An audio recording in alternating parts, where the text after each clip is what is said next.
గడిచిన వారం మనం భగవంతుడు సమదర్శిని అనే గురించి చెప్పుకున్నాం. భగవంతుడు ఏ విధంగా అందరి పట్ల సమానమైనటువంటి భావన కలిగి ఉంటాడు అనే అధ్యాయాన్ని మనం చర్చించాం. సో మరి ఈరోజు మహోన్నతమైనటువంటి భాగవతోత్తముడైనటువంటి ప్రహ్లాదుని యొక్క చరిత్ర మనం ఈరోజు చర్చించుకుందాం. ఎప్పుడైతే ఈ కథ ఎక్కడ ప్రారంభమైంది? మహాభారతం కురుక్షేత్ర రాజసయాగం చేస్తున్న సమయంలో శిశుపాలుని కృష్ణుడు సంహరించినప్పుడు యుధిష్ఠిర మహారాజుకు ఎంతగానో బాధ కలిగినప్పుడు నారదముని ఈ ప్రహ్లాదుని యొక్క చరిత్ర యుధిష్ఠిర మహారాజుకు వివరిస్తున్నాడు అన్నమాట. సో నిన్నటి వారం కూడా మనం అదే చర్చించాం. యుధిష్ఠిర మహారాజు ప్రశ్నలు అడుగుతూ ఉన్నాడు. నారదముని దానికి ఎన్నో అద్భుతమైనటువంటి లీలలని కూడా చెప్తున్నాడు. ఏ విధంగా అయితే వర్ణాస్తవ వ్యవస్థనంతటిని కూడా హిరణ్యకశిపుడు తన సోదరుణ్ణి భగవంతుడు సంహరించాడన్న ఒక కారణం చేత వర్ణ వ్యవస్థనంతా కూడా నాశనం చేశాడు అనేది మనం గడిచిన వారం చర్చించాం. అదంతా అయిన తర్వాత హిరణ్యకశిపుడు తన కుటుంబ సభ్యులకు ఎంత గొప్ప నీతిని చెప్పాడో కూడా మనం విన్నాం. సో మనం అర్థం చేసుకోవాలి ఎలా ఉంటుంది ఈ అసుర స్వభావం అని. అయితే ఇవన్నీ అయిన తర్వాత ఎలాగైనా సరే తనను హరిని ఓడించాలి లేదా హరిని సంహరించాలి, తను మృత్యుంజయుడు కావాలి. అంటే మనం ఒక వ్యక్తిని జయించాలంటే ఆయన కంటే బలమైన వ్యక్తిగా తయారవ్వాలి అన్న ఆలోచనతో హిరణ్యకశిపుడు ఏం చేశాడంటే ఇప్పుడు తను తపస్సుకు వెళ్ళిపోయాడనమాట. తను ఎక్కడికి వెళ్ళారు? మందార్ఘ్య పర్వతములకి అతను వెళ్ళిపోయాడు తపస్సు చేసుకోవడానికి. ఎటువంటి తపస్సు చేశాడంటే హిరణ్యకశిపుడు ఆ పర్వతంలోకి వెళ్ళిన తర్వాత అతను ఒంటి కాలు పైన నిలబడుకొని, అది కూడా ఒంటి కాలు పైన బొటన వేలు పైన నిలబడుకొని దీర్ఘకాలం తపస్సు చేశాడు. ఆచార్యులు అంటారనమాట, ఒక భౌతికమైనటువంటి కోరిక కోసం హిరణ్యకశిపుడు ఇంత భయానకమైనటువంటి తపస్సు చేస్తే మరి ఆ స్వామిని పొందాలనుకున్నటువంటి భక్తుడు ఎంత తపస్సు చేయాలండి? మరి ఊరికేం లభించేస్తాడా? ఎంత భయానకమైనటువంటి తపస్సు చేస్తాడంటే ఇది వరకు ఏ వ్యక్తి కూడా అటువంటి తపస్సు చేయలేదన్నమాట. అలాంటి తపస్సు హిరణ్యకశిపుడు చేశాడు, దీర్ఘకాలం చేశాడు. అతని తపస్సులో తన శరీరం అంతా కూడా చెదులు తినేసే, ఆయన శరీరం మొత్తం పుట్టలు పెరిగిపోయినాయి. అక్కడ ఆయన శరీరం కూడా కనపడకుండా ఆ లోపల ఉన్నటువంటి పులుగులు ఆ చర్మాన్ని మొత్తం తినేసేసే. కేవలం హిరణ్యకశిపునికి ఎముకలు మాత్రమే మిగిలాయన్నమాట, చనిపోలేదు. అంత భీకరమైనటువంటి తపస్సు చేస్తూ ఉంటే ఆయన యొక్క తపస్సు చూసినటువంటి దేవతలకు కూడా భయం కంపించిందంట. దేనికోసం ఎంత భయంకరమైనటువంటి తపస్సు చేస్తున్నాడు హిరణ్యకశిపుడు అనేసి. వీళ్ళందరూ కూడా బ్రహ్మ దగ్గరికి వెళ్ళి దేవతలందరూ కూడా స్వామి ఈ విధంగా తపస్సు చేస్తున్నాడు, ఏ విధమైనటువంటి ముక్కు తెస్తాడు అని వాళ్ళందరూ ప్రార్థిస్తే బ్రహ్మ చెప్పాడనమాట, మీకేం భయం లేదు, సో నేను వెళ్తున్నాను, నేను మీకు ఎటువంటి ఇబ్బంది లేకుండా నేను తనను అనుగ్రహిస్తాను అని బ్రహ్మ దేవతలందరినీ కూడా ఓదార్చిన వాడై తర్వాత అలా దీర్ఘకాలం అయిన తర్వాత అంశవాహనము పైన బ్రహ్మదేవుడు మందాగ్ని పర్వతము పైన హిరణ్యకశిపుని ముందు దర్శనమిచ్చాడన్నమాట. ఎప్పుడైతే హిరణ్యకశిపుని ముందు దర్శనమిచ్చాడో హిరణ్యకశిపుడు కూడా తన యొక్క ఆ యొక్క సెదులు తినేసినటువంటి ఆ శరీరం అంతా కూడా బ్రహ్మదేవుని యొక్క కమండములో ఉంచి నీళ్లు చల్లగా ఆయన మళ్ళీ యథారూపాన్ని తీసుకున్నాడు అన్నమాట. ఎప్పుడైతే బ్రహ్మను చూడగానే హిరణ్యకశిపునికి ఎంతో ఆనందం, ఆయనకు కనులకు ఆనందం కలిగింది. ఆయన ముఖం మీద చిరుమందహాసం చేస్తూ ఇప్పుడు బ్రహ్మను స్తుతించడం ప్రారంభం చేశాడు. అనేక విధాలుగా బ్రహ్మను స్తుతించిన తర్వాత హిరణ్యకశిపుడు బ్రహ్మకు కూడా చాలా ఆనందం కలిగింది. తను చేసినటువంటి తపస్సు ఎంత గొప్ప తపస్సు చేశాడు అనేసి. అప్పుడు బ్రహ్మ అడుగుతున్నాడు అనమాట, హిరణ్యకశిప, ఓ కశ్యప తనయ్య, నీకేం కావాలి, దేనికోసం ఇంత గొప్ప తపస్సును ఆచరించావు అని అంటే ఇప్పుడు హిరణ్యకశిపుడు అంటున్నాడు, నాకు మృత్యువు లేకుండా వరాన్ని ఇవ్వండి బ్రహ్మదేవ, అటువంటి వరం నాకు కావాలి అని చెప్పి హిరణ్యకశిపుడు బ్రహ్మను అడిగాడు. బ్రహ్మ చెప్పాడనమాట, అలాంటి వరం కాకుండా ఇంకా ఏదైనా వరాన్ని నీకు మరణం లేకుండా ఉండే వరాన్ని ఇస్తాను. ఎందుకంటే ఈ యొక్క భౌతిక జగత్తులో జన్మించినటువంటి ప్రతి ఒక్కరూ కూడా మరణం అనేది పొందుతారనమాట. ఇప్పుడు పైన ఉన్నటువంటి లోకాలలో ఉన్న వాళ్ళు కూడా శరీరాన్ని వదిలేయాల్సిందే, వాళ్ళు కూడా వేరే వెళ్ళిపోవలసిందే. ఈ 14 లోకాలలో ఎక్కడున్నా మరణం అనేది తప్పదు అని భగవద్గీతలో కూడా స్వామి చెప్తున్నాడు. ఆ బ్రహ్మభవనాలోక పునరావర్తో అర్జున మాముపేత్తంతు కొంతేయ పునర్జన్మనా విద్యతే అని చెప్తున్నాడు. నువ్వు ఏ లోకానికి వెళ్ళినా మళ్ళీ జన్మ తీసుకోవాల్సిందే, జన్మ తీసుకోవాలంటే నువ్వు మళ్ళీ మరణించాల్సిందే. కాబట్టి ఇంకా వేరే ఏదైనా నీకు వరాన్ని కోరుకోండి. హిరణ్యకశిపుడు ఎంతో ఆలోచించిన వాడై ఎంతో తెలివిగా వరాన్ని కోరుతున్నాడు అనమాట. ఎటువంటి వరాన్ని కోరుతున్నాడు అంటే హిరణ్యకశిపుడు తనకు ఆకాశంలో కానీ భూమిపైన కానీ మధ్యలో కానీ పగులు కానీ రాత్రి కానీ జీవం ఉన్న వాటి చేత కానీ జీవం లేని వాటి చేత కానీ మనుషుల చేత కానీ అసురుల చేత కానీ దేవతల చేత కానీ 12 మాసాలలో కూడా అతనికి మరణం అనేది రాకూడదు. సంవత్సరానికి 360 రోజులు కదా, ఈ 360 రోజుల్లో కూడా మరణం రాకూడదు. అంటే ఇలాంటి వరం ఇవ్వచ్చు కదా అంటే బ్రహ్మ కూడా ఆయన కూడా కొంచెం చిరుమందహాసం చేసి, ఎలాంటి వరాన్ని కోరుకున్నావు హిరణ్యకశిప, నువ్వు చాలా తెలివైన వాడివి, తదాస్తు అని చెప్పి ఆయన సిరిమందహాసం చేసి తను వెళ్ళిపోయాడు అనమాట. అయితే ఇప్పుడు హిరణ్యకశిపుడు శక్తిని పొందిన వాడై ఇప్పుడు మరణం లేకుండా వరణం పొందాడు కదా, ఆ కారణంగా హిరణ్యకశిపుడు ఇప్పుడు దండయాత్ర చేయడం ప్రారంభించాడు. ఒక్కసారిగా దేవతలపైకి ఇటు అటు అంతటిని కూడా ముల్లోకాలను జయించి తన ఆధీనంలో పెట్టుకున్నాడు అనమాట హిరణ్యకశిపుడు. అయితే ముల్లోకాలన్నిటినీ జయించేశాడు. తన హిరణ్యకశిపుడు ఎంతో ఇదిగా ఉన్నాడు. తనకు 4 సంతానం, వాళ్ళల్లో ఒక జ్యేష్ఠుడు ప్రహ్లాదుడు అనే ఒక పుత్రుడు కూడా ఉన్నాడు. ముల్లోకాలను జయించినటువంటి హిరణ్యకశిపునికి ఇప్పుడు ఒక పెద్ద సమస్య ఏర్పడుతోంది. ఈ సమయంలో ముల్లోకాలను జయించి దేవతలందరినీ కూడా తన ఆధీనంలో పెట్టుకున్నటువంటి హిరణ్యకశిపుడు దేవతలందరూ కూడా బాధ చెందిన వారే, వాళ్ళందరూ కూడా భగవంతుని ఆశ్రయించారు. ఆశ్రయిస్తే ఏంటి స్వామి మా పరిస్థితి ఇలా ఎందుకు జరుగుతుందంటే అప్పుడు భగవంతుడు చెప్తున్నాడు, మీరేమీ భయపడకండి, మీరందరూ కూడా ధైర్యం వసించండి. హిరణ్యకశిపుని యొక్క గర్భంలోనే భాగవతోత్తముడు జన్మించాడు కాబట్టి మీకు విజయం కలుగుతుంది అని చెప్పి భగవంతుడు వారిని ఆశీర్వదించాడు. సరే, ఇప్పుడు బ్రహ్మ యొక్క అనుగ్రహం వల్ల హిరణ్యకశిపుడు విజయవంతుడైనప్పటికీ, బలాన్ని పొందినప్పటికీ, దీర్ఘాయుష్షు పొందినప్పటికీ, భూలోకాలు తను జయించినప్పటికీ, మన జీవితంలో కూడా అన్నీ సాధించిన తర్వాత నేను అన్నీ సాధించేసాను అనుకుంటూ సంతృప్తిని పొందుతూ ఉంటాం. అలాంటి వారు కూడా ఏదో ఒక కొరత ఉంటుందన్నమాట. ఇప్పుడు హిరణ్యకశిపునికి కూడా తన ఇంట్లోనే ఒక శత్రువు పుట్టాడు. ఏమిటి ఆ శత్రువు అంటే, ఇప్పుడు హిరణ్యకశిపుడు ఆ పిల్లవాడిని చూసి ఎంతగానో సంతోషించి, ఆ పిల్లవాడు ఎలా ఉన్నాడు అంటే మందబుద్ధి కలిగి ఉన్నాడు, ఎవరితోనూ మాట్లాడడం లేదు, పిలిచినా పలకడు, ఎప్పుడు చూసినా మౌనంగా ఉంటాడు, నవ్వడు, ఒక్కొక్కసారి తనలో తనే నవ్వుకుంటూ ఉంటాడు విచిత్రంగా. ఈ పిల్లవాడిని చూసినటువంటి హిరణ్యకశిపునికి చాలా బాధ కలుగుతుంది. అరే, నేను ముల్లోకాలను జయించినటువంటి గొప్ప రాజును, గొప్ప చక్రవర్తిని, అసుర కులంలో జన్మించినటువంటి అసురోత్తముడిని, అసురుల్లోనే ఉత్తముడు అయినటువంటి వాడిని నేను, అటువంటి నా గర్భంలో ఇలా ఎలా చెడపుట్టారా వీడు, అసలు మాట్లాడడు, మాంసం తినడు, ఎప్పుడు చూసినా మౌనంగా ఉంటాడు, ఇంట్లోతో కలవడు, ఎప్పుడు చూసినా ఇలా వరిష్ఠగా ఉన్నాడు.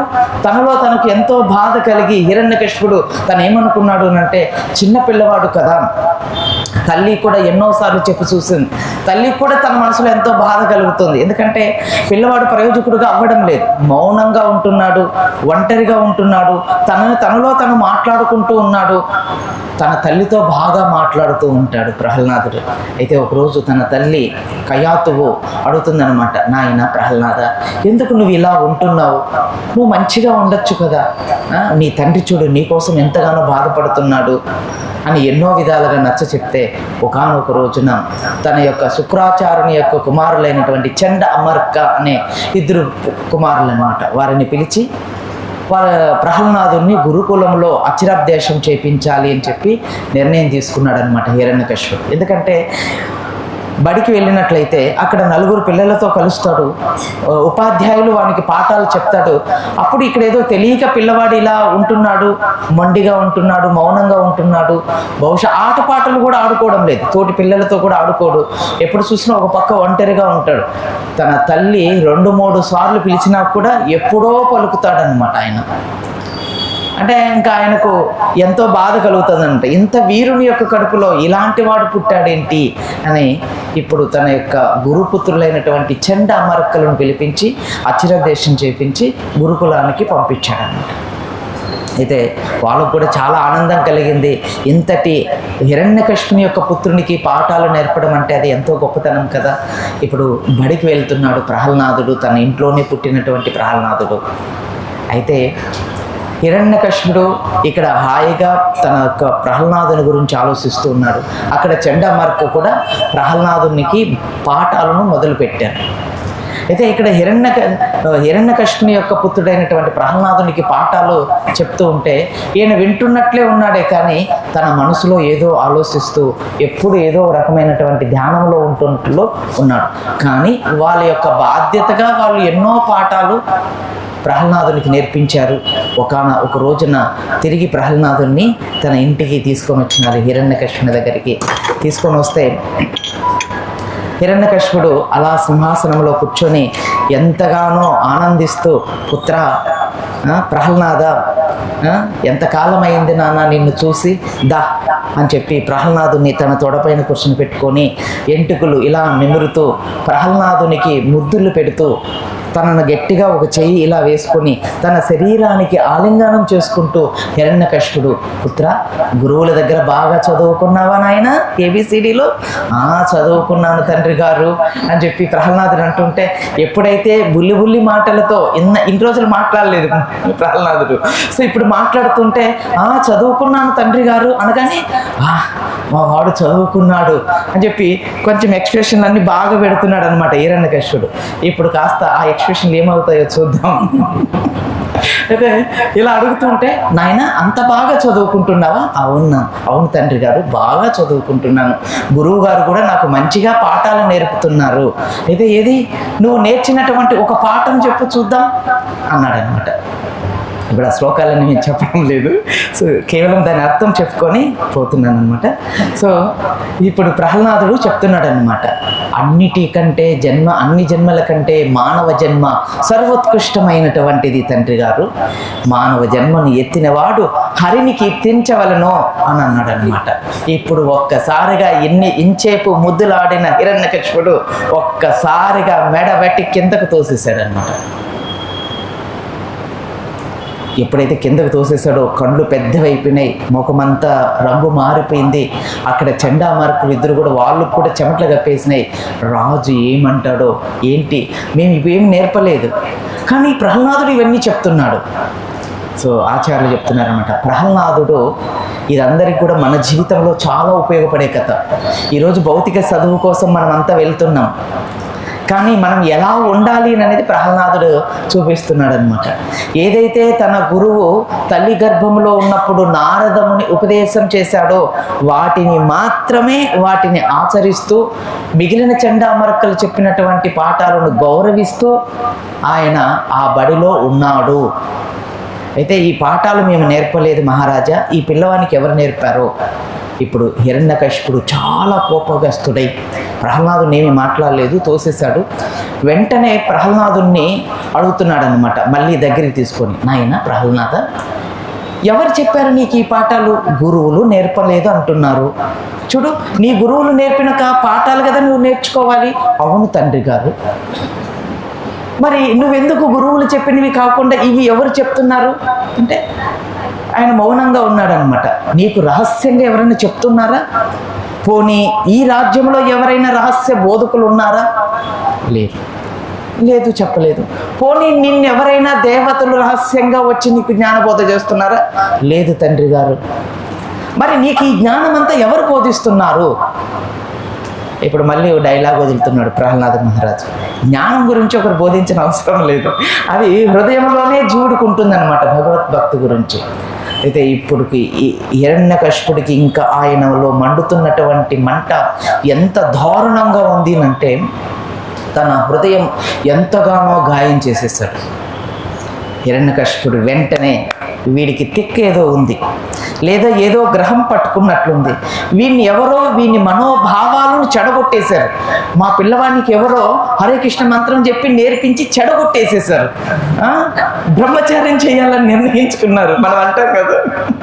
సో ఇలా మా వాడిని చెడగొట్టేసినారు అని చెప్పి ఈ ఎన్నో విధాలుగా చెప్పి చూశాడు. తర్వాత తిరిగి మళ్ళీ ప్రహ్లాదుని ఇప్పుడు హిరణ్యకశిపుడు ఏం చేస్తున్నాడు అంటే అనేక విధాలైనటువంటి పరీక్ష పెడుతున్నాడు. నిజంగా నీకు ఇంతటి జ్ఞానం ఉందా అంటే ఇప్పుడు అనేక విధాలుగా ఒక పెద్ద పర్వతం నుంచి కింద పడవేపించాడు. ప్రహ్లాదునికి ఏమీ కాలేదు. ఒక పెద్ద కత్తులు తీసుకొని తలలు నరికించాడు, ఏమీ కాలేదు. అగ్గిలో తోయించేశాడు, ఏమీ కాలేదు. ఏనుగుల చేత తొక్కించేశాడు, కానీ ఏమీ కాలేదు. శిఖరాల మీద పైనుంచి కింద పడవేస్తే ప్రహ్లాదుని ఎండిన ఆకు ఏ విధంగా అయితే రాలితే ఇలా కింద పడుతుందో ప్రహ్లాదుడు కూడా ఆ కొండ శిఖరం పై నుంచి అలా కింద పడ్డాడు. కనీసం అంత గాయం కూడా ప్రహ్లాదునికి అవ్వలేదు. ఆఖరికి నడి సముద్రంలో కాళ్ళు చేతులు కట్ట వేసేసి లోపల పడవేసేశారు. ఎందుకంటే రహస్యంగా ఎవరు బోధించలేదన్నారు. ఇప్పుడు హిరణ్యకశిపుని యొక్క అనుమానం ఏంటంటే ఎవరో విష్ణువుకి సంబంధించిన వాళ్ళు మా పిల్లవాడిని చెడగొడుతున్నారు. ఒకరోజు హిరణ్యకశిపుడు అన్ని పరీక్షలు పెట్టి ఫెయిల్ అయిపోయాడు. ఆయన ముఖమంతా ఎంతో బాధతో దుఃఖంతో నిండిపోయింది. చండామార్కులు చూశారనమాట. ముల్లో కాలును జయించాడు. తను చిటికి వేస్తే దేవతలందరూ కూడా గజగజ వణికిపోతారు. ఆయన కన్నెర చేస్తే అందరికీ భయం కలుగుతుంది, ముల్లోకాలు కూడా వణికిపోతాయి.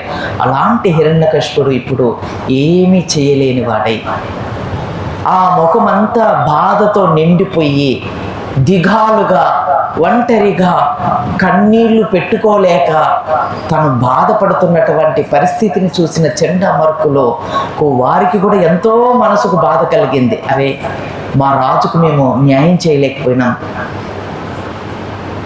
ఇప్పుడు మెల్లిగా హిరణ్యకశిపుని దగ్గరికి వెళ్ళినటువంటి చండామర్కులు, రాజా, మేము ప్రహ్లాదుని ఏదో విధంగా మారుస్తాం, మీరు ఓడలేళ్ళండి, అంటే మీరు సంతోషంగా ప్రశాంతంగా ఉండండి, మేము చూసుకుంటాం. ఇక మీదట అలా జరగకుండా ఎవరు రహస్యంగా ప్రహ్లాదునికి ఈ బోధనలు చేస్తున్నారు అనేది మేము తెలుసుకొని మేము మారుస్తాం అని చెప్పి మళ్ళీ గురుకులానికి ప్రహ్లాదుని తీసుకొని వెళ్ళిపోయారు. అయితే ఇప్పుడు ప్రహ్లాదునికి చక్కగా పాఠాలు చెప్తున్నటువంటి చండామర్కులు ధర్మ అర్థ కామాల గురించి ఇప్పుడు బోధిస్తున్నారనమాట. అంటే పొరపాటున ఏమన్నా పిల్లవాడు ఈ వేదాలలో ఉన్న విషయాలను ఇలా అర్థం చేసుకున్నాడేమో, ఇంక ఇలా కాకుండా భౌతికమైనటువంటి చదువు మాత్రమే నేర్పించమన్నారు. ఇప్పుడు మన తల్లిదండ్రులు కూడా అదే నేర్పిస్తున్నారు. భౌతికమైనటువంటి చదువుకు లక్షలు పెడుతున్నాం, కోట్లు పెట్టి పిల్లల్ని చదివిస్తున్నాం. ఇవన్నీ కూడా దేనికేనంటే ముద్ద తినడానికి ఇన్ని లక్షలు అవసరం లేదు. హిరణ్యకశిపుడు కూడా అదే చేశాడు. ఆ రోజే సత్యయుగం నాటిన రోజునే ఈ పనులు చేశాడు, ఈ శరీరం కోసం. అయితే ఇప్పుడు చండామార్కులు ప్రహ్లాదుని అడుగుతున్నారు, నాయన ప్రహ్లాద, మేము కాకుండా నీకు ఇంకెవరైనా గురువులు ఉన్నారా? లోపల ఆయన బయట పడడం లేదు. మేము చెప్పిన పాఠాలు నువ్వు చక్కగా విన్నావు కదా? అవును, విన్నాను. మరి మీ తండ్రి గారి దగ్గర చెప్పినవి నువ్వు విన్నట్లు చెప్పచ్చు కదా? అవును, విన్నవే చెప్పాను. ఎక్కడ చెప్పావు? మేము ఎప్పుడు చెప్పినాం? విష్ణు భక్తి చేయమని, ముక్తిని పొందమని, జన్మముక్తి సాగరం నుంచి, ఈ భవసాగరం నుంచి బయటపడవేశాడు హరి అని చెప్పి నేను చెప్పామా? లేదు. మరి మేమేం చెప్పామంటే మీరు శాస్త్రాల్లో ఉన్న సారాంశము హరిని ఆశ్రయించమనే కదా. అంటే ప్రహ్లాదుడు చెప్తున్నాడు, వేదాల యొక్క సారాంశం హరిని కీర్తించడం, ఉపనిషత్తుల యొక్క సారాంశం మీరు ఉపనిషత్తులన్నీ విన్నా లేదా చదివినా వాటి యొక్క సారాంశం శ్రీహరి నామాన్ని కీర్తించడం, శ్రీహరి యొక్క పాద పద్మాలను ఆశ్రయించడం ఒక్కటే అని, అదే కదా దాని యొక్క సారాంశం గురువు గారు అన్నాడు. ఇప్పుడు చండామర్కులకి ఏం అర్థం కావడం, ప్రహ్లాదునికి ఏం మాట చెప్తే ఆ మాటకు మాట ఎదురు చెప్తూ ఉన్నాడు. అంటే ఎదురు చెప్పడం అంటే దానికి సరైనటువంటి సమాధానం చెప్తూ ఉంటే చండామర్కులు ఏం చేయాలో తెలియక, వాళ్ళు ఒళ్ళంతా వేడెక్కి వాళ్ళ తలల పని చేయక వాళ్ళు నదీ స్నానానికి వెళ్ళిపోయారు. ఇప్పుడు ఆ గురుకులంలో ఉన్నటువంటి అసురుల యొక్క పిల్లలు కూడా ఉన్నారు. ఒక ప్రహ్లాదుడు ఒకడే లేదు, ఇంకా చాలామంది విద్యార్థులు ఉన్నారు. అయితే ఇప్పుడు ఆ విద్యార్థులకు ప్రహ్లాదుడు బోధిస్తున్నాడు అన్నమాట. ఇప్పుడు ప్రహ్లాదుడు అలా గొమ్మన మౌనంగా కూర్చొని భగవంతుని ధ్యానిస్తూ ఓం నమో నారాయణాయ, ఓం నమో నారాయణాయ తన మనసులో ధ్యానిస్తున్నటువంటి ప్రహ్లాదుని చూసి తోటి పిల్లలు వీడు మంద బుద్ధి, వీడు ఎప్పుడు చూసినా కళ్ళు మూసుకొని కూర్చొని ఉంటాడు, ఏ ప్రహ్లాద నువ్వు మాతో ఆడుకోవా అని చెప్పి వాళ్ళు పిలిచినా కూడా ప్రహ్లాదుడు పలకలేదు. పక్కనే ఒక గోవుకు ఒక తోకకు పెద్ద రాయి కట్టి దాన్ని కొడుతూ ఉంటే ప్రహ్లాదుడు చూశాడు. ఆయన మనసుకు ఎంతో బాధ కలిగింది. 2 కళ్ళల్లోంచి నీళ్ళు వచ్చేసాయి. ఆ అసురుల బాలు దగ్గరికి వెళ్ళి, పిల్లలారా మీరెందుకు మిత్రులారా ఇలా చేస్తున్నారు? ఇలా చేయడం మహాపాపం. రే పెద్ద చెప్పుకొచ్చారా నీతి, పాపం అంట, పాపం. ఇంత పెద్ద హిరణ్యకశిపుని యొక్క పుత్రుడు శ్రీరంగ నీతులు చెప్తున్నారు, రే రాండ్రే అని తోటి పిల్లలందరూ కూడా ఎగతాళిగా మాట్లాడుతూ ఉంటే ప్రహ్లాదుడు ఏమాత్రం చెలించకుండా ఇప్పుడు పాపం గురించి చెప్తున్నాడు. మీరు ఈ విధంగా పశువులను హింసిస్తే దాని యొక్క పాపం మీరు తిరిగి అనుభవిస్తారు. ఏ ప్రాణిని కూడా ఏ వ్యక్తి కూడా హింసించరాదు, హింస తగదు. మరి హింస చేయకపోతే మనం అందరము కూడా అసురుల బాలులం, హింస చేయడమే మన లక్ష్యం. అంటే మానవ జన్మను తీసుకున్నటువంటి వారును 100 జన్మలు ఆయుష్ పరిమాణం.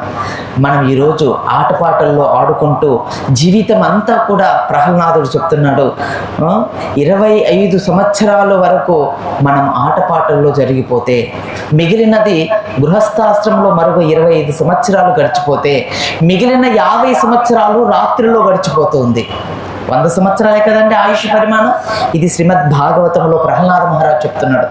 అర్ధ జీవితం నిద్రకు గడిచిపోతే మిగిలిన సొగ జీవితంలో ఆటపాటల్లోనూ గృహస్థ జీవనంలోనూ గడిచిపోతే శ్రీహరిని నామాన్ని ఎప్పుడు కీర్తిస్తారు, భగవద్భక్తిని ఎప్పుడు చేస్తారు, జన్మను సార్థకత ఎప్పుడు చేసుకుంటారు? ఈ జన్మ దుర్లభమైనటువంటిది అని ఆ పిల్లలకు అందరికీ బోధిస్తూ ఉండగా, అవును ఇప్పుడు ఆ పిల్లలకు ఒక ప్రశ్న ఏర్పడింది. ప్రహ్లాద, నువ్వు ఇన్ని మంచి విషయాలన్నీ చెప్తున్నావు కదా, ఈ విషయాలన్నీ నీకు ఎవరు చెప్పారు? నీకు ఎలా తెలుసు? మన గురువుల ఇలాంటివి ఏమీ చెప్పలేదు, మన స్కూల్లో ఏమీ చెప్పరు, మ్యాథ్స్ ఇంగ్లీషు తెలుగే, మరి ఇలాంటి పాటలన్నీ ఎవరు చెప్పారు ప్రహ్లాద? నువ్వు ఎలా చెప్తున్నావు అంటే ఇప్పుడు ప్రహ్లాదుడు తన కథను చెప్తున్నాడు. మీరు అనుకుంటారు కదా ప్రహ్లాదుని గురించి ఏమీ చెప్పలేదని. ఇప్పుడు ప్రహ్లాదుడు తన తోటి బాలులకు చెప్తున్నారు, నా గురువు అయినటువంటి నారదముని నాకు ఇవన్నీ నేర్పించారు అని ప్రహ్లాదుడు తన తోటి పిల్లలకు చెప్తూ, ఎలా నేర్పించాడు? మేమందరం ఉన్నాము కదా, ఎప్పుడు వచ్చాడు ఆయన అంటే, ఇప్పుడు మీరందరూ శ్రద్ధగా వినండి పిల్లలు అంటూ ఆ తోటి పిల్లలకు ప్రహ్లాదుడు తన వృత్తాంతాన్ని చెప్తున్నాడు అన్నమాట. ఒకానొక రోజున నా తండ్రి హిరణ్యకశిపుడు మందాగ్ని పర్వతానికి తపస్సుకు వెళ్ళిపోయాడు. ఎంతో దీర్ఘకాలం నా తండ్రి గారు తపస్సును ఆచరించారు, బ్రహ్మదేవుని గురించి తపస్సు చేయడానికి. ఆ సమయంలో మన రాజ్యంలో ఒక భయానకము జరిగింది. ఏం జరిగిందంటే, ఈ దేవేంద్రుడు, దేవతలకు రాజు అయినటువంటి ఇంద్రుడు మన రాజ్యాన్ని ఆక్రమించి నా తల్లిని చెరపట్టి బందీ చేసి రాజ్యంలో ఉన్నటువంటి వారినందరినీ సంహరించి భీకరంగా ఓడించి నా తండ్రి లేని సమయంలో నా తల్లిని అపహరించుకొని ఇంద్రుడు వెళ్ళిపోయాడు. అలా వెళ్ళిపోతున్నటువంటి ఇంద్రుని చూసి మధ్యలో దేవర్షి నారదముని వచ్చాడు. అయితే నారదముని అడిగాడు, ఇంద్ర ఎక్కడికి నుంచి వస్తున్నావు, ఈమె ఎవరు, ఈమెను నువ్వెందుకు చెరపట్టావు అని అడిగితే ఆమె హిరణ్యకశిపుని యొక్క భార్య కయాతు. మరి ఈమెను ఎందుకు నువ్వు చెరపెట్టావు? హిరణ్యకశిపుడు తపస్సుకు వెళ్ళిపోయాడు కదా. అవును, ఈమె గర్భములో పెరుగుతున్నటువంటి పిల్లవాడు మాకు భయంగా ఉంది, వీడు మమ్మల్ని ఏమైనా చంపుతాడేమో అని. అందుకని ఈ పిల్లవాడిని చంపడానికి కయాతును మేము అపహరించుకొని వెళుతున్నాము అని అంటే, అప్పుడు నారదముని పక్కున నువ్వి, ఇంద్ర నీవు ఎప్పుడు కూడా నీ అంతకు నువ్వు మానసికంగా కొన్ని టెన్షన్లు పడుకొని, మనకి ఏదైనా టెన్షన్ వచ్చిందనుకో మనంతకు మనమే నిర్ణయం తీసుకొని ఏదో ఒక ఆందోళనలో ఏదో ఒక తప్పు పని చేస్తామన్నమాట. అందుకని ఆందోళనలో ఎటువంటి తప్పులు చేయకూడదు. దీనిపైన ఎంతో ఉంది, నేను ఇవన్నీ కట్ చేసి మీకు కథను చెప్తున్నాను అనమాట. కాబట్టి ఇంద్ర, ఈమె గర్భంలో పుట్టపోయేవాడు భాగవతోత్తముడు, దేవతలకు మిత్రుడు, మీకు నిజంగా శ్రేయస్సు కోరేవాడు, మీకు లాభాన్ని చేకూర్చేవాడు. ఇలాంటి వాడిని చంపాలనుకుంటున్నావా ఇంద్ర అనగానే ఇంద్రుడికి ఒక్కసారిగా ఆ వజ్రాయుధాన్ని కింద పడేసేసి వెంటనే సాష్టాంగ ప్రణామం చేశాడు కయాతుకు. తర్వాత చుట్టూ మీరెందుకు చూస్తారు, మీకేం పని, మీకు బయటే బాగా ఆలోచన ఉన్నట్లుంది కృష్ణ కథ కంటే కూడా. సో చుట్టూ ప్రదర్శన చేసి కయాతుకు ప్రణామాలను అర్పించి ఇంద్రుడు ఇప్పుడు నారదుని అడుగుతున్నాడు, ఇప్పుడు నేను ఏం చేయాలి, ఇంత పెద్ద పొరపాటు చేశాను, నాలో నేను ఆలోచించుకొని పొరపాటు చేసేసినాను, ఇప్పుడు నాకేంటి మార్గం అంటే, నువ్వేం భయపడద్దు ఇంద్ర, నువ్వు ఏమన్నా నాకు ఒప్పచెప్పి నేను చూసుకుంటాను, మిగతాదంతా నువ్వు వెళ్ళిపో అని చెప్పుగా కయాతును నారదముని తన ఆశ్రమానికి తీసుకొని వెళ్ళిపోయాడు. ఇంద్రుడు కూడా తన విమానంలో తనతో కలిసి తన లోకానికి తను వెళ్ళిపోయాడు. తన మనసులో కొంచెం ఆందోళన ఉంది, భయంగా ఉంది. అరే నేను ఇంత మిస్టేక్ చేసేసాను. ఆయన మిస్టేక్ చేసింది తొందరపాటున కాదు, దేవతలకు అన్యాయం జరుగుతుందేమో. ఇప్పుడు హిరణ్యకశిపుడు ఇంత భయానకం చేశాడు, వర్ణాశ్రమాన్ని అంతా కూడా నాశనం చేశాడు. అటువంటి వానికి పుట్టేవాడు ఇంకెంత లోకకంటకుడు అవుతాడు. అందువల్ల వీడినే చంపేసామనుకోండి, వాడు ఎట్లా తపస్సు చేస్తున్నాడు, వాడిని ఏదో విధంగా చంపచ్చు అనుకునే ఉద్దేశంతో మనందరికీ మంచి చేయడం కోసమే ఆయన ఆలోచించాడు. మనం ఏం చేస్తామంటే ఆయన దూషిస్తాం, ఇలా చేశాడు అలా చేశాడు. మనం చదవము, వినము, ఎవరి దగ్గర నేర్చుకోము, మనంతకు మనమే ఇది చేస్తాం. మనందరూ చేర్చుకోరే ఆయన చిక్కులు పడుతూ ఉంటాడు. మనం ఇంతవరకు విన్నాం కదా, ఇంద్రుని కథలు 2 విన్నాం కదా. పాపం ఎన్ని కష్టాలు, ఎన్ని రకాలుగా ఆయన కష్టాలు తీసుకున్నాడని. ఇప్పుడు నారదముని చెప్పాడు, నువ్వేం భయపడకు, నేను చూసుకుంటాను అని. మిగిలిందంతా ఇప్పుడు నారదముని ఆశ్రమములో కయాతువు పెరుగుతూ ఉంది. నారదముని ప్రతిరోజు కూడా గర్భము లోపల కయాతు గర్భంలో ఉన్నటువంటి ఈ యొక్క పిల్లవానికి ప్రహ్లాదుడు ఈ కథ అంతా చెప్తున్నాడు అనమాట తోటి పిల్లవాళ్ళకు. నా తల్లికి ప్రతిరోజు కూడా శ్రీమద్ భాగవతాన్ని, వేద జ్ఞానాన్ని నారదముని ఉపదేశం చేశాడు. కానీ నా తల్లి అలిసిపోయి నిద్రపోయేది. కానీ నేను గర్భము లోపల నుంచే నారదముని ఉపదేశాలన్నింటినీ కూడా చక్కగా శ్రవణం చేశాను. నారదముని నా తల్లి గర్భంలో ఉన్నప్పుడే నాకు మంత్రోపదేశం కూడా చేసేసాడు. సమస్త జ్ఞానాన్ని కూడా నారదముని నా తల్లి గర్భంలో ఉన్నప్పుడే నాకు ఉపదేశం చేసేసాడు. ఈ విధంగా ఆ నారాయణుడే మనకందరికీ తండ్రి. నారాయణుని చేరుకోవడమే మానవ జీవితానికి ఉన్నటువంటి సర్వోత్కృష్టమైనటువంటి జీవితం. ఓ మిత్రులారా, మీరందరూ కూడా హరినామాన్ని కీర్తించండి. హరి ఒక్కడే మనల్ని రక్షించేది. హరి తప్ప ఇంకెవరు మనం రక్షించడం. మానవ జన్మ ముఖ్య ఉద్దేశం ఏమిటి అంటే శ్రీహరి యొక్క పాద పద్మాలను కీర్తన చేయడం, శ్రీహరిని స్మరించడం, శ్రీహరికి సేవ చేయడమే మానవ జీవితానికి ఏకైక పరమ లక్ష్యం. ఓ మిత్రులారా, మీరందరూ కూడా ఆలకించండి.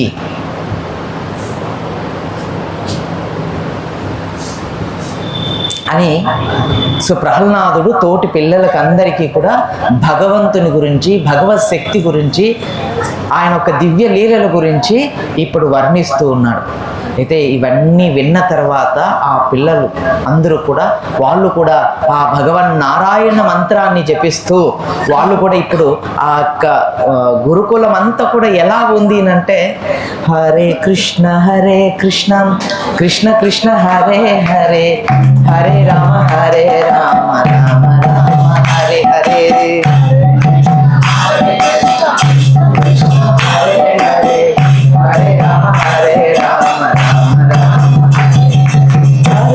కృష్ణ హరే కృష్ణ కృష్ణ కృష్ణ హరే హరే హరే రామ రామ రామ హరే హరే హరే కృష్ణ కృష్ణ కృష్ణ హరే హరే హరే రామ రామ హరే కృష్ణ కృష్ణ కృష్ణ హరే హరే హరే రామ రామ రామ హరే హరే హరే కృష్ణ కృష్ణ కృష్ణ హరే హరే హరే రామ రామ రామ హరే హరే కృష్ణ కృష్ణ కృష్ణ హరే హరే హరే రామ రామ రామ హరే హరే హరే కృష్ణ కృష్ణ కృష్ణ హరే హరే హరే రామ రామ హరే హరే కృష్ణ కృష్ణ కృష్ణ హరే హరే హరే రామ రామ రామ హరే హరే హరే కృష్ణ కృష్ణ హరే హరే హరే రామ హరే హరే కృష్ణ కృష్ణ హరే హరే హరే రామ రామ హరే హరే హరే కృష్ణ కృష్ణ హరే హరే హరే రామ హరే హరే. మరి నా తండ్రి ఏనుగుల చేత తొక్కించినప్పుడు నన్ను ఎవరు కాపాడారనుకుంటున్నావు? ఈ హరినామమే కాపాడింది. నా తండ్రి కొండ శిఖరాల నుంచి తోసేసినప్పుడు నన్ను ఎవరు పట్టుకొని రక్షించారనుకుంటున్నావు? హరినామమే, శ్రీహరే నన్ను రక్షించాడు.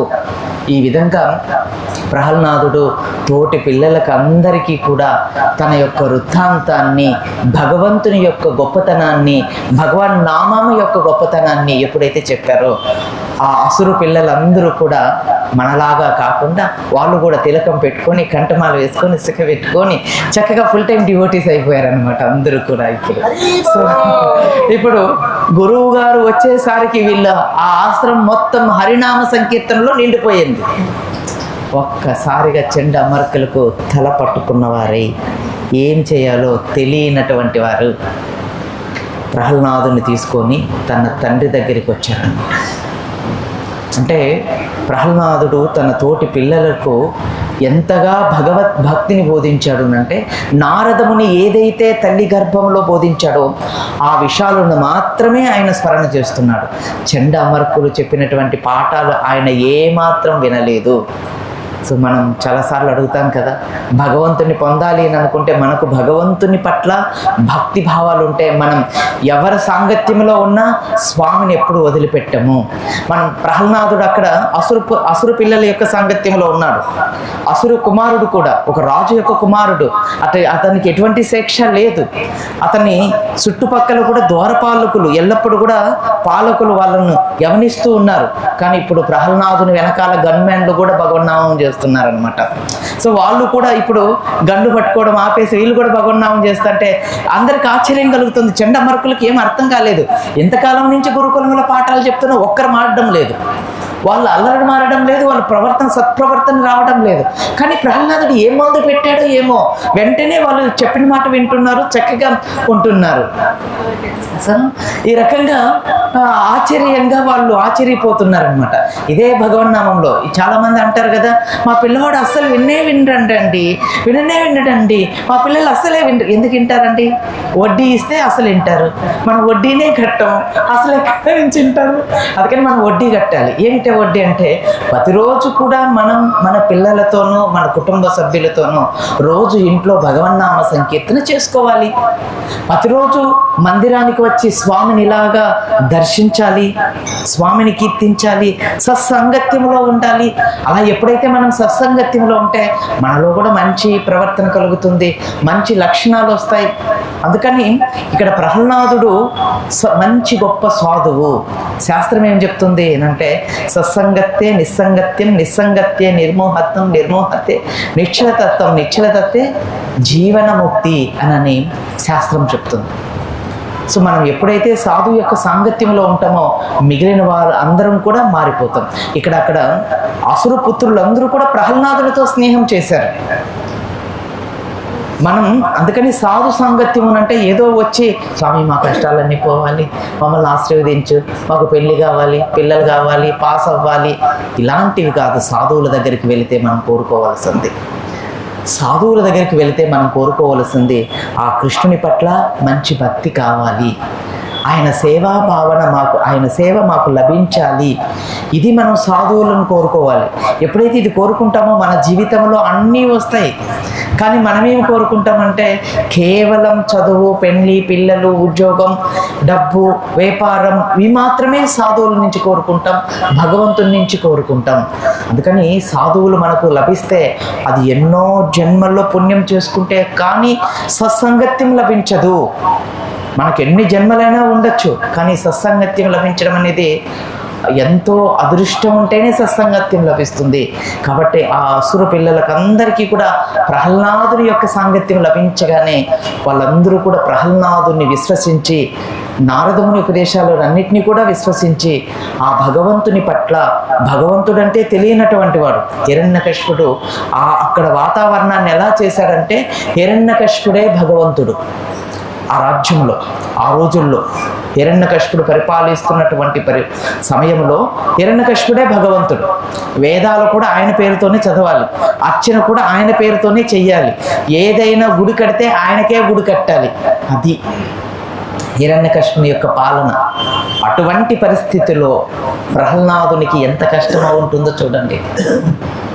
భగవంతుని యొక్క నామస్మరణ అసుర పిల్లలందరినీ కూడా పరివర్తన చేసింది. అందుకని హరినామం అనేది చాలా చాలా గొప్పదండి.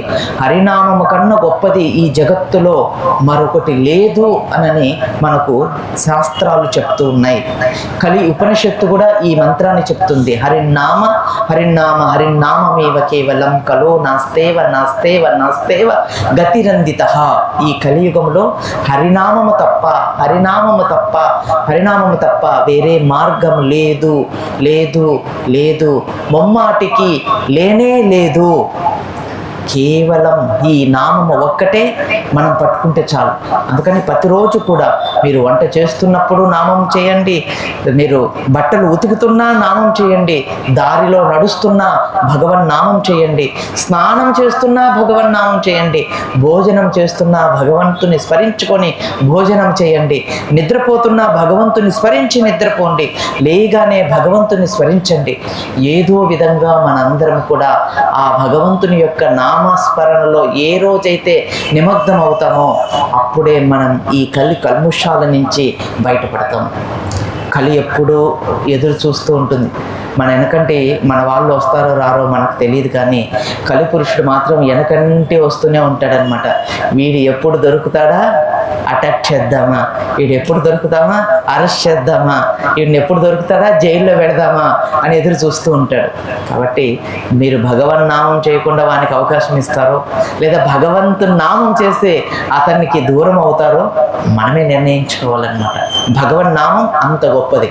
ఇక్కడ ప్రహ్లాదుడు కూడా ఆ నామాన్ని ఇచ్చి అసురులందరూ కూడా ఇప్పుడు సురుల్లాగా, అంటే దేవత లక్షణాలు, ఇప్పుడు వాళ్ళు మాంసం తినడం మానేశారండి, మాంసం తినడం మానేశారు. వాళ్ళు కేవలం పండ్లను మాత్రమే తీసుకుంటూ ప్రహ్లాదుని యొక్క బోధనలకు వాళ్ళు అంతగా ఆకర్షితులై వాళ్ళంతా కూడా హరినామంతో నిండిపోయారు. అటువంటి ప్రహ్లాదుని తిరిగి తన తండ్రి దగ్గరికి తీసుకొని వచ్చారు చండామార్కలు. అయితే తండ్రి అడుగుతున్నాడు అనమాట, నాయన ఇప్పుడైనా మంచిగా పాఠాలు నేర్చుకున్నావా అంటే, నేర్చుకున్నాను తండ్రి గారు. ఏమిటి ఆ పాఠాలు అని అడిగితే ఇప్పుడు చెప్తున్నాడు అనమాట. సో మానవ జన్మ విశేషమైనటువంటిది. మానవ జన్మలో అత్యంత భాగ్యవంతుడు ఎవరు అంటే శ్రీహరి యొక్క పాదపద్మాల పట్ల అనన్యమైనటువంటి భక్తిని పెంచుకున్నటువంటి వాడు, అతను భాగ్యవంతుడు. ఇప్పుడు హిరణ్యకశిపునికి ప్రహ్లాదుని ఇలా తోస్తే ఇసరకపోయి ఎక్కడో బోల పక్కన దూరంగా పడ్డాడనమాట. ఎంత పండ్లు పటపట పండ్లు కరికేసి ఇంకా ఏమి చేయలేని వాడి పుత్రుడు ఏమంటాం, చంపిదామనుకోండి అందరూ అవమానిస్తారు. తన సోదరైనటువంటి ఓలి అనే ఒక అమ్మాయి ఉంది హిరణ్యకశిపునికి, ఓలిక అని అనేసి. ఆ ఓలికను తీసుకొని వచ్చి ఆమెకు ఒక వరం ఉందన్నమాట. బ్రహ్మదేవుడు ఇచ్చిన వరం ఏమిటి అంటే ఆ హోలికకు అగ్గి ఏమి చేయదన్నమాట. అందరూ ముందర అగ్నిలో పడవేస్తే ఇరుగు పొరుగు వాళ్ళు హిరణ్యకశిపుని మనసులోనైనా తిట్టుకుంటారేమో అని చెప్పి ఆ హోలిక ప్రహ్లాదుని ఒళ్ళో కూర్చుని పెట్టుకొని అగ్గిలో ప్రవేశిస్తే హోలిక కాలిపోయింది. ప్రహ్లాదుడు మాత్రం అలానే ఉన్నాడు. ఇప్పుడు హిరణ్యకశిపునికి భయం కలిగిందనమాట. ఏం భయమో తెలుసా? ఇప్పుడు తనలో తను ఓపోతున్నాడు, నాకు మృత్యు వస్తుంది, బహుశా నా పుత్రుడి వల్లనే నాకు మృత్యు వస్తుంది, ఈ మూర్ఖ ప్రహ్లాదుని వల్లనే నాకు మృత్యు వస్తుంది, వీన్ని ఎలాగైనా చంపేయాలి. ఇది అసుర స్వభావం. వాళ్ళకి ఏదైనా ముప్పు వస్తే కన్న బిడ్డ, తోటి చెల్లులు, కంసుడు ఏం చేశాడంటే దేవతలు చెప్పగానే దేవకి జుట్టు పట్టుకున్నాడు. తన గర్భంలో ఉంచి పిల్లవాడు పుట్టి చేసి మరణిస్తాడనే విషయం తెలియగానే. ఇది అసుర స్వభావం. అసురులు ఏంటినంటే వాళ్ళకు మనం మంచి చేసే అంతవరకు ఓహో అని అంటుంటారు. మన వాళ్ళే అంటుంటారు. ఏదైనా 100 సార్లు మంచి చేసి ఒకసారి పొరపాటున చేయలేదనుకో వెంటనే తన విశ్వరూపాన్ని చూసిస్తాడు.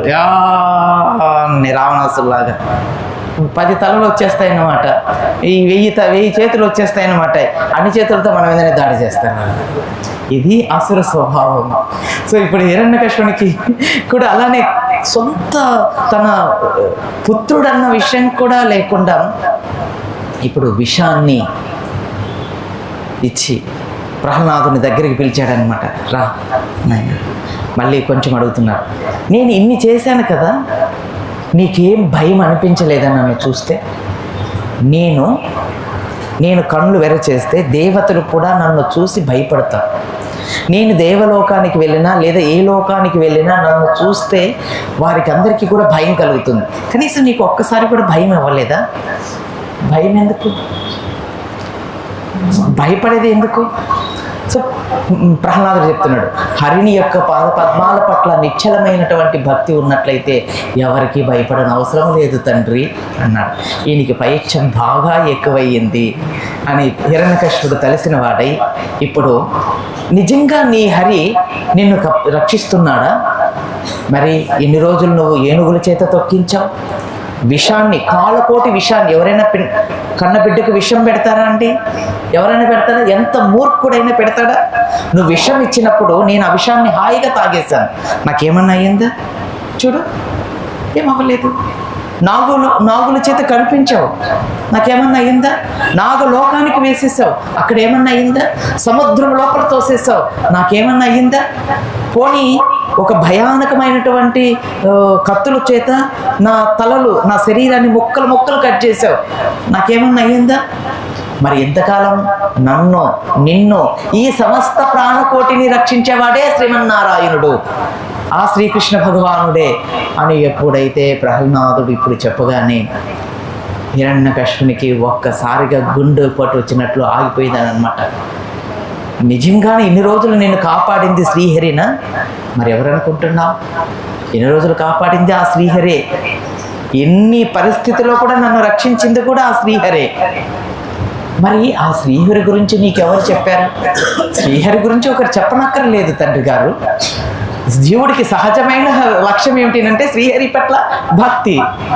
జీవేర స్వరూప నిత్యేర కృష్ణదాసు, జీవులకు ఉన్నటువంటి స్వభావమే కృష్ణ పట్ల ప్రేమ. దాన్ని ఒకరు నేర్పిస్తే వచ్చేది కాదు. నీకు కూడా కృష్ణుని పట్ల ప్రేమ ఉంది. నిజానికి తండ్రి, నాకంటే కూడా విష్ణువుకు నీవే ప్రేమైనటువంటి భక్తుడివి.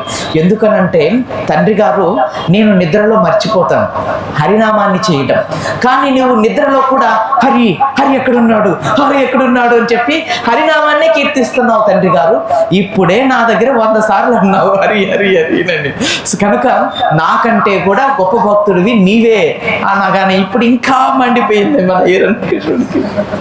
ఇంకా ఎంతగా తన ముఖం ఇంకా వికారం అయిపోయి పెద్ద నేత్రాలు అయిపోయి, సో వీనికి నిజంగానే పైత్యం ఎక్కువైనట్లుంది. సో వీనంతు పట్టాలి అని హిరణ్యకశిపుడు తనలో తను ఓపోతూ, పండ్లు కొరుకుతూ, ఏమీ చేయలేని వాడై చిన్న పిల్లవాడు, 7 సంవత్సరాల పసిపిల్లవాడు ముల్లోకాలను జయించాడు. 7 సంవత్సరాల పసిపిల్లవాడి ముందు ఏమి చేయలేక అంత బలం ఉండి కూడా బలహీనుడిలాగా జీవశవంలాగా పడి ఉంటే తనలో తను మానసికంగా ఆత్మహత్య చేసుకుంటూ హిరణ్యకశిపుడు తనలో కొరుక్కుంటూ ఏం చేయాలో తెలియని వాడై ఇప్పుడు ప్రహ్లాదుని అడుగుతున్నాడు అనమాట. నిజంగా నీ హరే కాపాడా? అవును తండ్రి, నిజంగా ఆయనే కాపాడాడు. మరి ఇప్పుడు కూడా కాపాడతాడా? మరి ఎక్కడ ఉంటాడు నీ హరి? అన్ని చోట్ల ఉంటాడు. సో మనం ఇక్కడికి ఆపేస్తాం, ఎందుకంటే ఇక్కడి నుంచి నరసింహ అవతారం వేరే అధ్యాయాన్ని మనం దాని గురించి చర్చిద్దాం. ఎందుకంటే స్వామి గురించి ఎంత అద్భుతంగా వర్ణించారు అనేది మనం రేపు వచ్చే వారం మనం ఆ నరసింహదేవుని యొక్క అవతారం.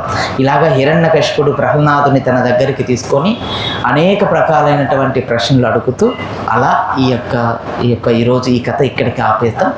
రేపు వచ్చే వారం సో నరసింహదేవుని యొక్క ఆవిర్భావం గురించి, ప్రహ్లాదుడు ఏం చెప్తాడు, హిరణ్యకశిపుడు నరసింహదేవుని చూసిన తర్వాత ఎలా వ్యవహరిస్తాడు, ఇవన్నీ కూడా మనం వచ్చే వారం చర్చిద్దాం. ప్రహ్లాద్ మహారాజ్కి, శిల ప్రభుపాదకి, గౌర ప్రేమానందే.